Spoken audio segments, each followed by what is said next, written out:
This is the Convene podcast. The most commonly wasted foods are bread, pastries, and fruit. A great place for planners to begin developing food waste prevention practices. Addressing prolifically problematic food waste at meetings. Written and read by Barbara Palmer, Deputy Editor of Convene. Aurora Dawn Benton, founder of Astrapto, a sustainability and social impact consulting firm, has polled more than 1,000 planners and venue staff to establish the kinds of food items that are most likely to be wasted at events. And it's the same stuff every time, over and over and over again, Benton said. The results from that data, combined with research conducted by the World Wildlife Fund and the Pacific Coast Food Waste Commitment, a partnership between food-related organizations on the West Coast, have produced a list of what Benton calls prolifically problematic items. They include pastries and desserts, fruit, salad and toppings, condiment and sauces, cheese and charcuterie boards, and bread and bagels. Because many of those items are relatively inexpensive, Benton said, planners and venues often overorder and overproduce them. And because they don't cost as much relative to other menu items, it's easy to overlook how much of the food is wasted. But those most often wasted food items make a great low-stakes place for event planners and venues to begin to reduce food waste, Benton said. Why not start with these very basic things that should be safe territory? Because we sort of unanimously and universally agree that these are problems, she asked. Nobody wants to touch entrees, but fixing bread seems like a pretty safe thing to do.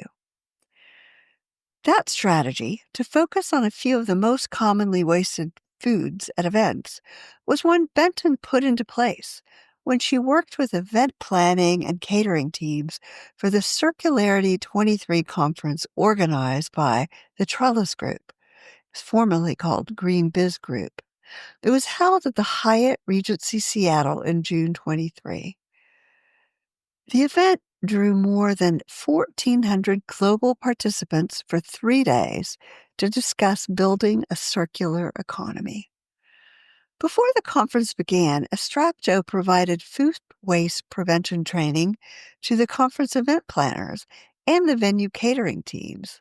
That training, which called attention to the fact that condiments are often poured to fit the size of bowls and pitchers and not the numbers of people that they will be serving, led catering staff to pivot to smaller serving pitchers on the first day of the conference. Then on the second day, catering staff switched out the square bowls that butter was served in to bowls 1/3 their size, resulting in a 60% reduction in waste. The catering staff made other small but high-impact adjustments to how food was offered to participants, such as offering only one kind of fruit on a tray. When a variety of fruit is offered on the same tray, it's often the case that the less popular fruit goes to waste when a platter is refilled.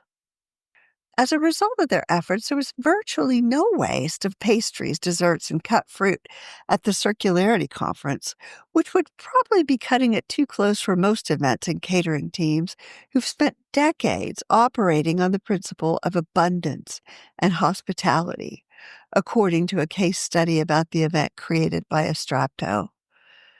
This is all very scary territory, Benton said.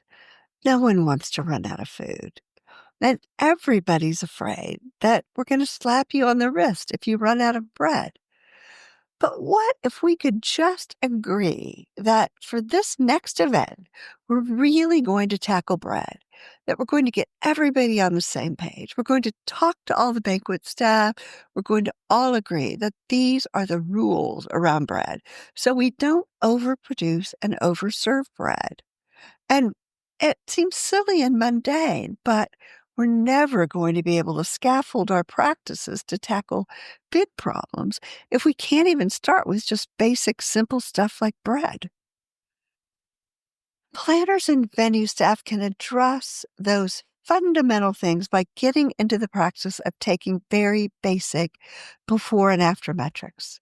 If you're afraid that you're going to mess up and not offer enough dessert, why don't you audit your desserts every week for 6 weeks? That way, you'll get a comfortable range. If you figure out that you could reduce the size of your desserts by at least 25%, start there, Benton said. We can give both planners and venues a set of safe topics to begin having these conversations. Benton has found that the number one obstacle is attitude and mentality. And unfortunately, she said, that's the hardest thing. We can't AI our way out of that. As long as humans are involved in the flow of food, things are going to happen that are driven by fear and other emotions, she said.